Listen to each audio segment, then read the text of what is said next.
going on, especially given the fact you just got back from Arizona, was it, sir? Well, I was in Arizona a week ago, and since then I've been in Toronto and Calgary. Wow, so you've been in Arizona, Toronto, and Calgary in a 2-week period. Indeed. That's ridiculous. It's my life. Did you have a good time?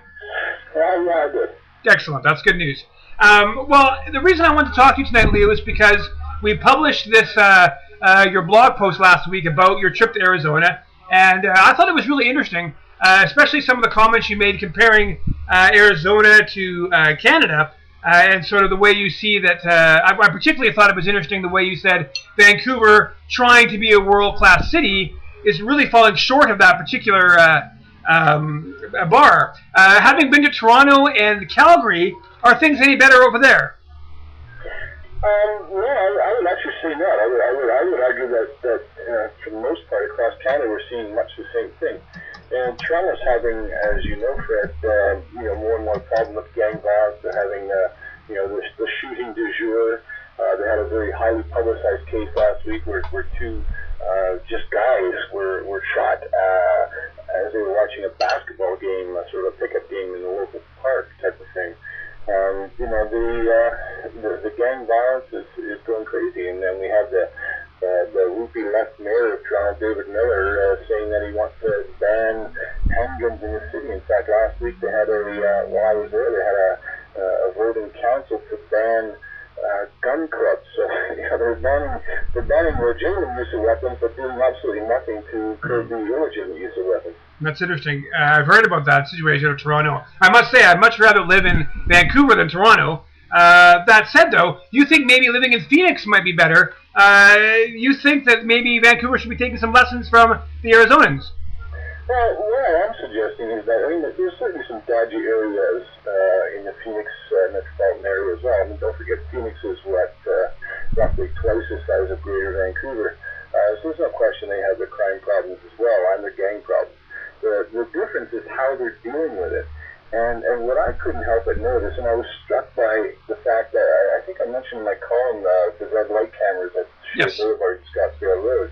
And you could literally stand there. I'm not a great big guy, I'm 6 foot, but I could stand there and physically touch the red light cameras. Well, I know for a fact that in the Greater Vancouver area, and places in Burnaby and Coquitlam and the city of Vancouver, that red light cameras are working max about 30% of the time because people damage them. You stick a red light camera up, and chances are within 7 days someone's going to put a bullet in it. That's what you wrote there. I was kind of surprised to hear that. I mean, you would think, this is just based on the myths and perpetual things we hear about, that it'd be more likely for the red light camera to be shot in the States, but you're saying no, that's not happening. Not that I could see, and it's not.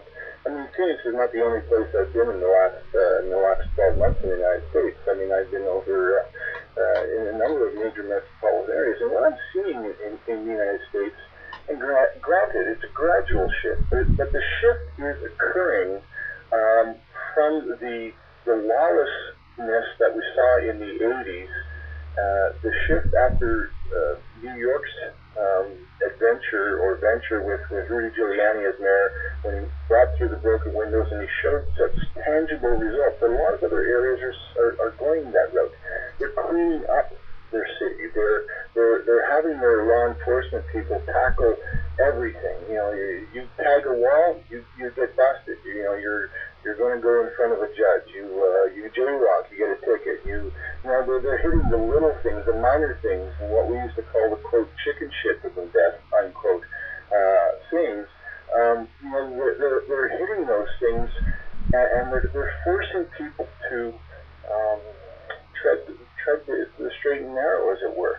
Does it always work? No, but what they're doing is they're showing everyone that there's a consequence for their actions.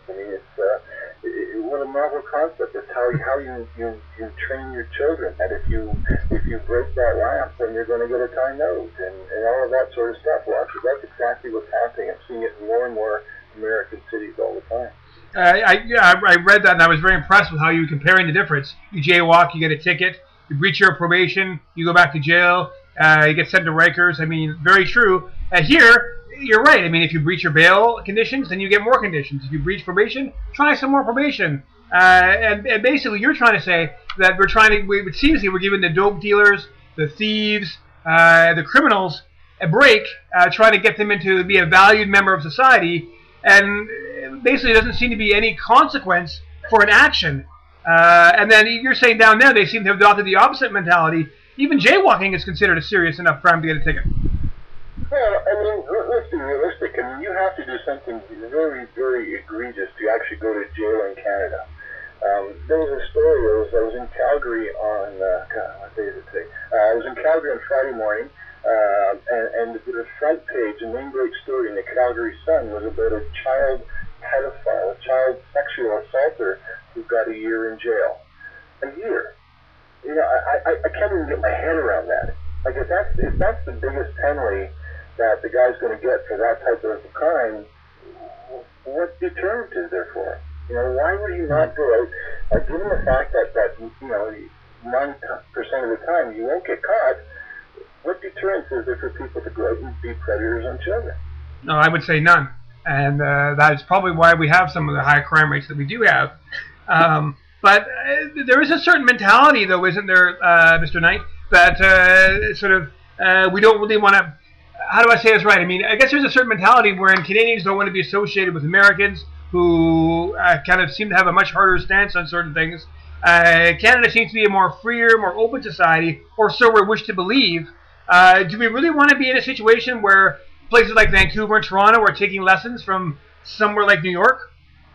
Well, I mean, let's be realistic here.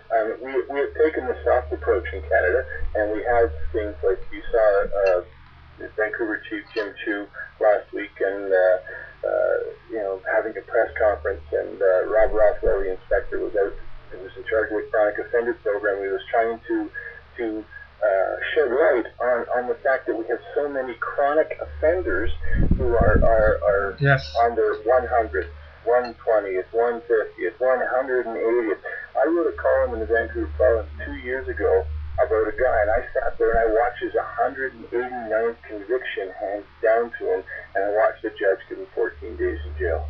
Now, you know, you can bash the Americans all you want, but the practical reality is that one of the contributing factors that the law says judges must factor in sentencing is protecting the public. And on the 189th conviction, 14 days in jail, I would argue there's nothing, absolutely nothing to protect the public. And people can say, well, jail is, another argument you hear is it's just a school for criminals to become better criminals. Well, that be as may be, the point is that if you put that guy in jail for 5 years, there's 5 years, there's a whole lot of victims when he's doing 20 thefts or 20 vehicle break-ins or 20 residential break-ins or whatever he's doing a day, there's 20 less victims a day for 5 years. Yep. That's a big protection of the public that simply is not occurring in this country.